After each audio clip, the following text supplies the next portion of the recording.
Atul sa kasaulugan sa National Consciousness Day for the Elimination of Violence Against Women kagahapon nga gipasiugdahan sa grupong Gabriela ug ubang women's rights group. Usa si Megan Aguilar nga namulong sa programa.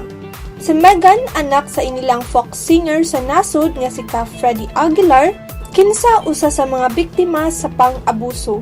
Atol sa pakigpulong ni Megan, wala niya kapugni ang iyang emosyon sa dihang iyang gisaysay ang iyang mga pait nga kasinatian sa iyang live-in partner nga si Alexander Sanchez nga bag-uhay lang niyang gibuwagan. Matud niya nga dili na maihap ang gihimong pang-abuso sa iyang kapuyo sa yuning buwana na publikar ang hitabo sa dihang gipost sa Instagram ang iyang hulagway nga naputos sa bunog, ingon man ang pag-dislocate sa iyang bukton human sa karambula nga nahitabo tali ni Sanchez. Tipik sa pakigpulong ni Megan, iyang gisulti nga sa matag pagsuway sa kinabuhi, dunay madangpan kung dunay hugot nga pagtuo sa Dios.